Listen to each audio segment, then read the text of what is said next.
tak jogong ya Bu.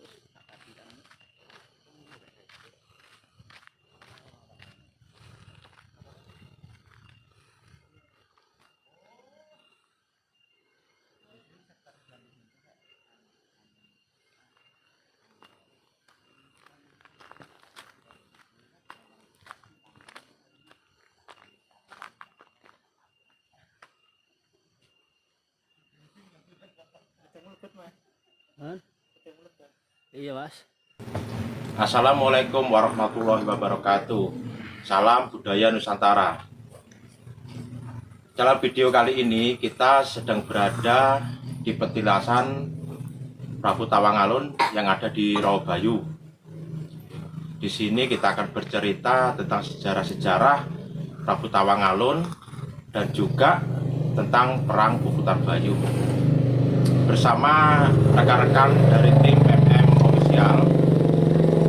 Nanti kita akan menelusuri ya, di dalam itu intinya kayak ada apa, ada sumber apa gitu. Nanti kita ke sana rame-rame nggih. Ya, monggo. Sebelum kita bergerak atas seruput susunya. Sebelum kita ke sana, kita minum-minum dulu ya, guys. Mas. Mantap. Untuk cerita sedikit ini, teman-teman. Ini dulunya kan sejarahnya pertapaan sini. Itu beliau Prabu Tawangalun itu dia bertolak dari Kedawung, ya di kerajaan Kedawung situ, Raja Jambi. Terus beliau ke sini karena ada perselisihan dengan adiknya Mas Wila Broto, Mas Wila Broto. Adik kandung. Iya, adik kandungnya Prabu Tawangalun. Ayahnya bernama Menak Seruyu. Ayah, ya, ayahnya Prabu Tawangalun kan. Iya, itu juga dikasih gelar Tawangalun pertama. Ini Tawangalun 2 sih. Terus beliau sini mencari wangsit, bertapa selama 7 hari 7 malam. Dan dalam hasil pertapaan itu beliau didatangi seekor harimau putih. Macan putih. Itu yang datangannya ke tempatnya di sini apa yang di terlasan macan putih itu? Oh, di sini, datangnya di sini. Aslinya di sini. Iya, matanya di sini datang, terus habis itu suruh Prabu Tawangalun itu suruh naik ke punggungnya. Diantarlah ke itu di sana, di pelecutan daerah Macan Putih, Raja Macan Putih itu. Terus di sana beliau diturunkan oleh macan tadi, Macan Putih tadi. Terus disuruh buat kerajaan di sana. Kerajaannya yang tempat petilasan kemarin. Iya, petilasan kemarin. Ya nanti kita ke sana nanti ya. Iya.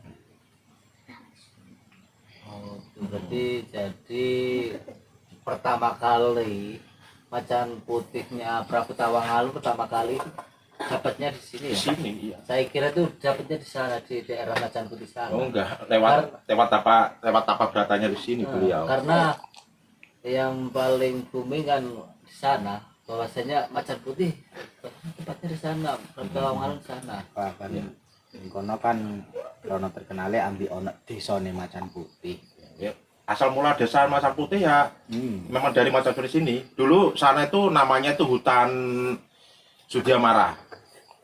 Jadi sana itu dulu namanya hutan Sudiamara. Terus akhirnya sekarang menjadi desa Macan Putih. Sudiamara. Ya mungkin dari tulisannya Sudiamara, Sudiamoro nggak tahu ya.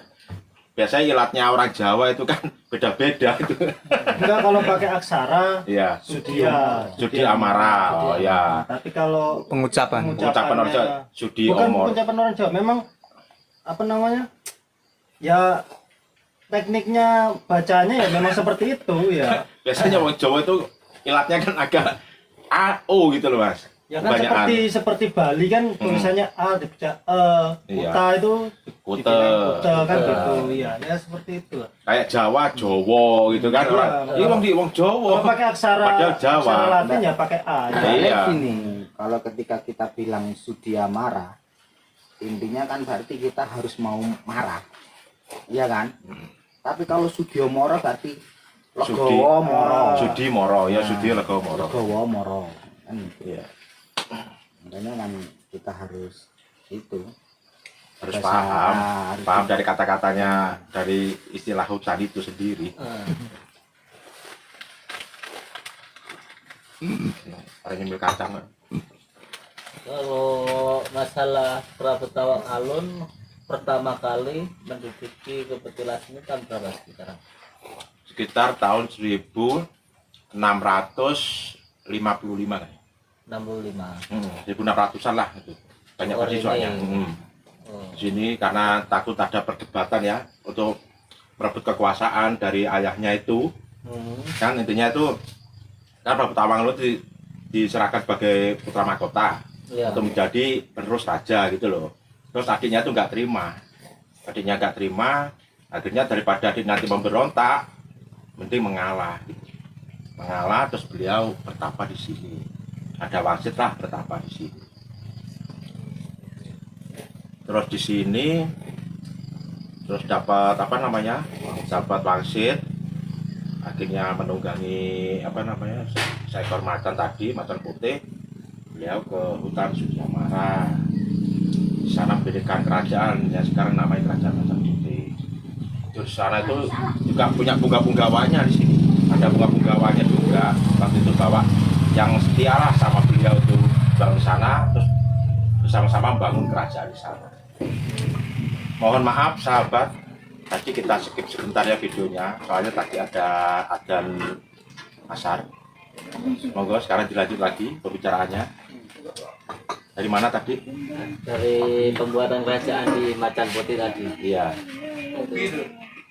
Ya itu tadi intinya beliau habis dari sini ya, Iya. dari sini dapat wangsit, ke sana nunggangi macan, akhirnya di sana suruh buat kerajaan Macan Putih. Tapi alhamdulillah waktu keadaan pembuatan apa namanya kerajaan itu gak ada halangan satupun ya untuk pembuatannya. Intinya itu kayak bahan-bahan kayak anunya itu di hutan udah tersedia semua. Jadinya kayak beliau itu mungkin pembuatannya itu nggak langsung apa namanya dari Bikin bahan ya, belum, ya. dari batanya juga dari sana. Intinya nggak belilah di luar anu itu. Soalnya kan kerajaan Macan Putih juga berdekatan dengan Gedawung gitu loh. Oh, sudah tersedia ya sebenarnya. Iya.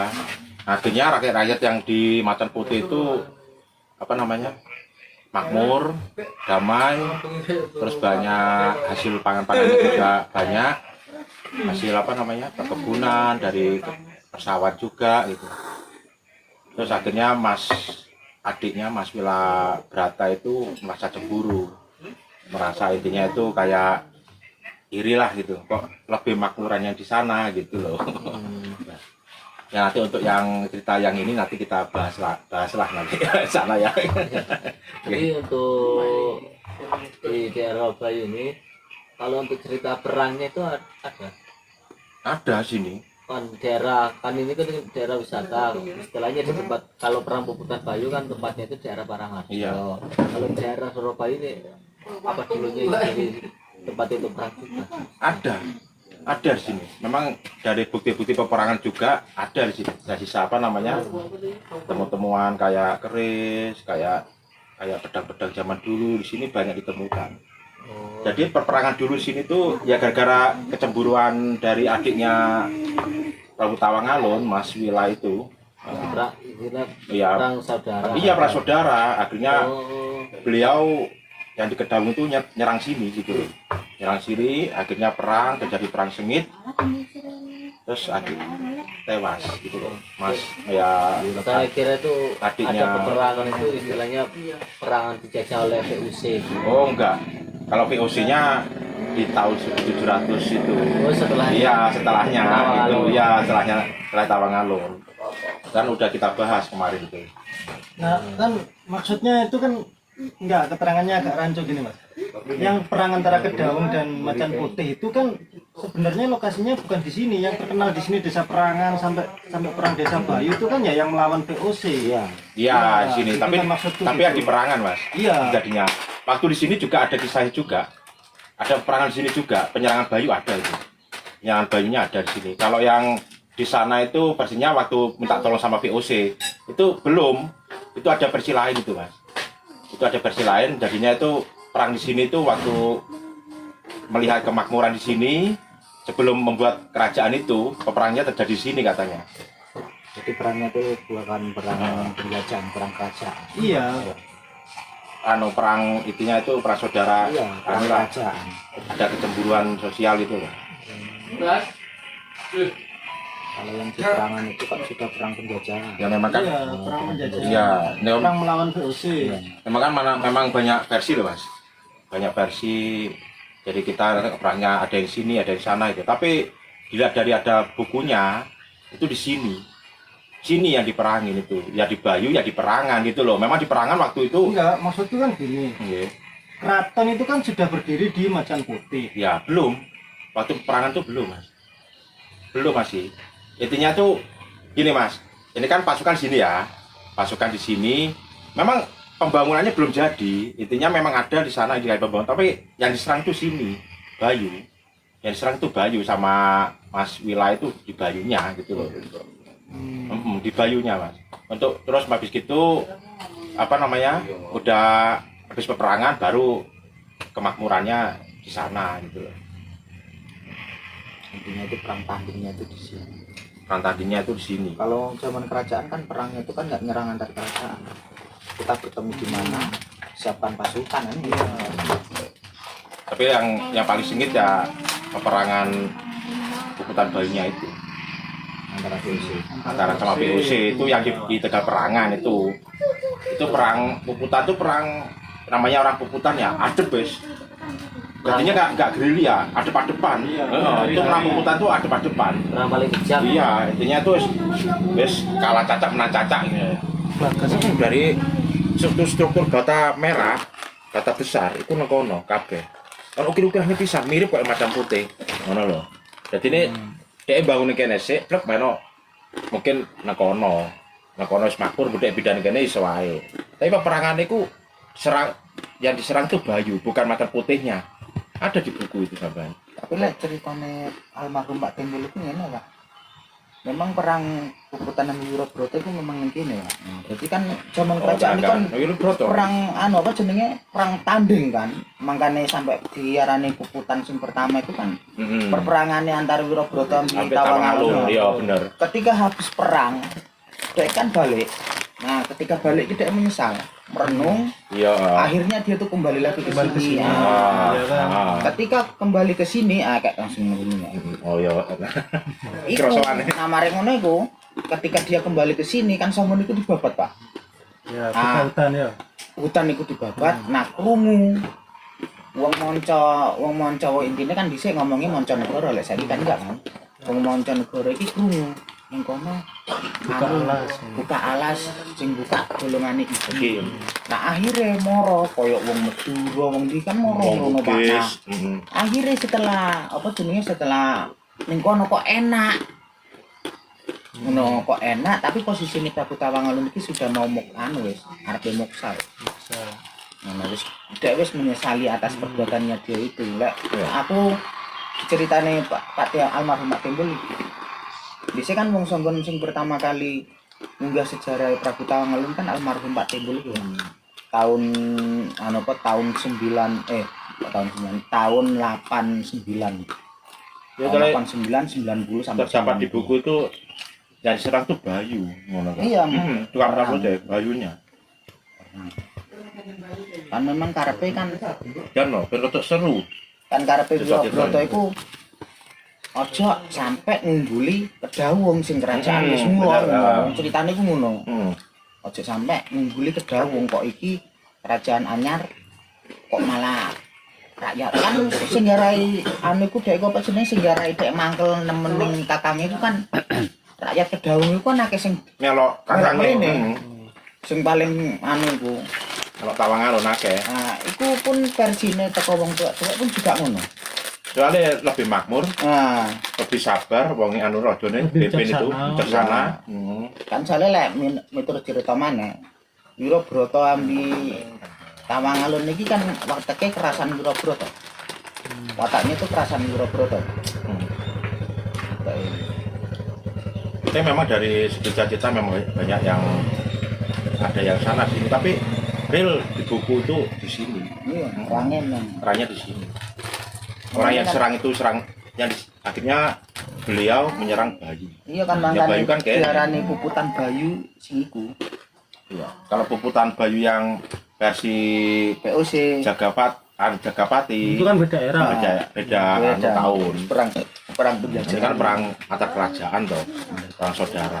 Ya memang nggak mau tersaingi, intinya wah kerajaan pertamaku yo iki, teko mbah-mbahku yo iki, saiki masku bangun kerajaan meneh. Wah iki kok malah pindah kabeh Mas rakyatku ning kono-ngono. Di sana tuh ternyata lebih maju, walaupun kerajaan baru tapi lebih maju. Ya lek anu kan ceritane ngene kuwi, teko Pak Tembul iki, almarhum Pak Tembul. Munggo nek cek urip Pak iku kena tiga anu. Ya nanti ada cerita tanya di kuburan. Gimana aku gak ero. Dan lek gak salah terakhir dinas ning Singonjuru nae. Terus gak ono umur. Dek kan kepala kecamatan. Dek. Dek dinas ning Songgon niku dadi kepala kecamatan niku yaiku antarane tahun 89, 90, 91, 92.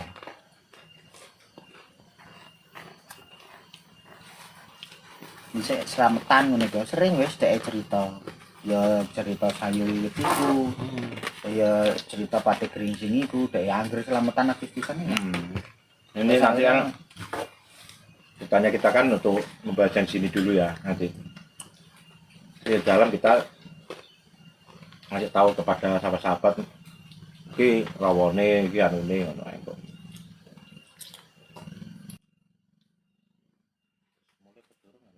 Saya kira balik Pak, ono kene Pak Dinteni Pak. Itu sepeda apa itu sepeda?